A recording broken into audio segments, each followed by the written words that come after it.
Hello everyone, and welcome back to the Scrap It Till You Make It challenge that Etaa introduced to us. This is a hashtag scrap it up, and it's meant to use all your scraps. So we were gonna combine all those scraps, make a journal. I already shared the paper collection that I've been chipping away at. I had a bunch of scraps in there, but the 15th was, or day one of the 15 prompt challenge, right? Is make the journal. So that was prompt one, which I already had shared with you.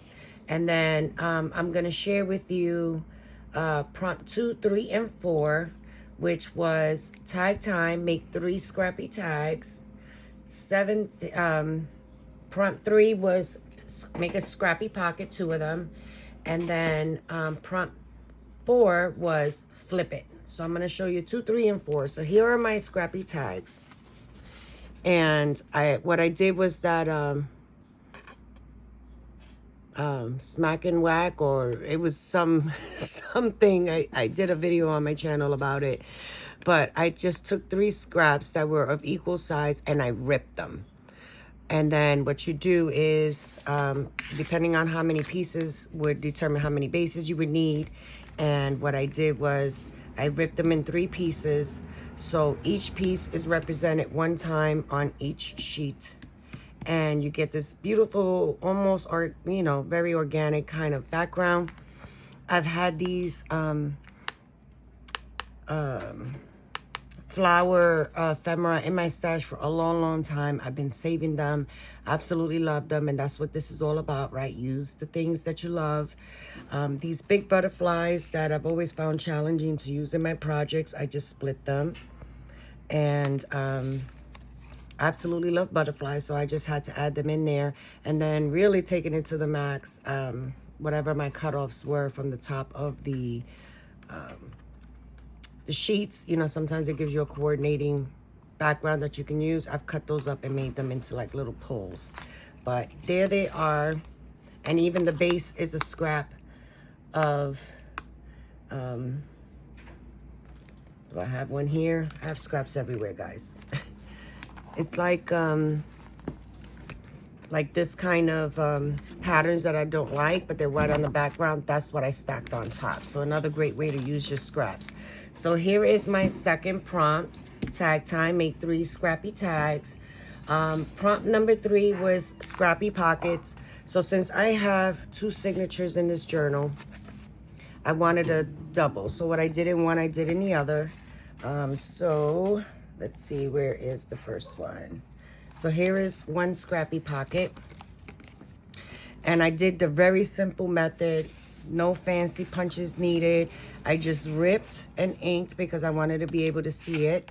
But I stacked them one on top of the other, right? Very easy, almost like going back to basics. Then I did one sideways for the longer sheets and just inked it so you can see it. I love that raggedy look.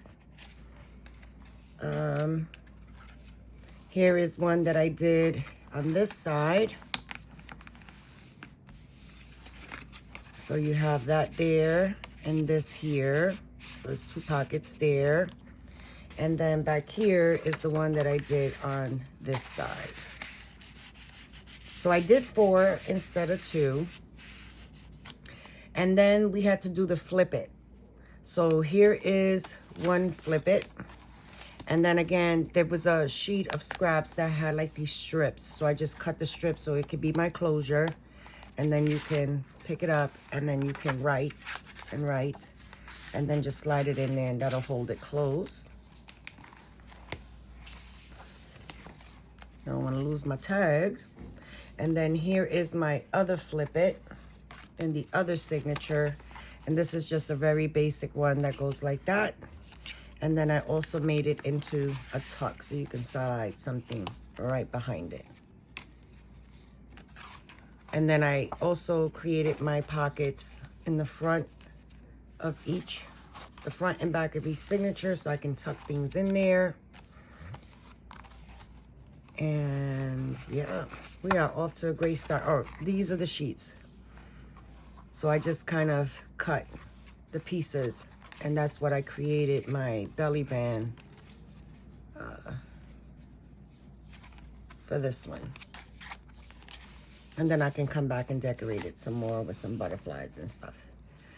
So there are my prompts 2, 3, and 4 for the Scrap It Till You Make It challenge. Hashtag Scrap It Up that Miss Etta J introduced to us. And it's a great way to use those scraps, all the pieces that you hung on to because you absolutely loved them, didn't want to throw them out, and felt you can use them. Here it is, a nice way to collect them all. I think this journal is going to be my my crafting journal, where I can put my ideas and stuff.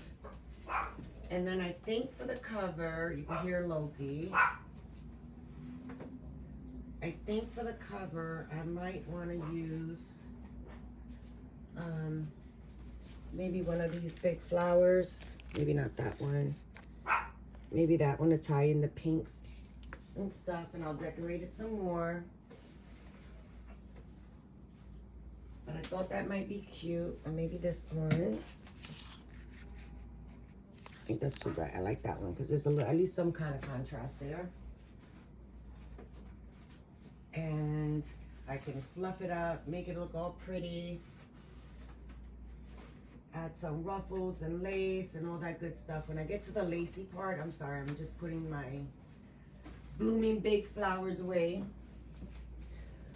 But when we get to pull out all our lace and trim, which is, I believe, the next prompt number 1, 2, 3, 4, 5, I'll come in and decorate the cover and do a little bit more decorating since I'll have those pieces out, and just work through my scraps. All right, everyone, thank you for watching. I hope you guys are playing along. Etta's video will be linked in the description box, where you can find the prompts in her comment section. Be sure to connect with her. She has some great fun projects and activities for us, and I hope I'll see you there. All right, everyone, take care now. Bye.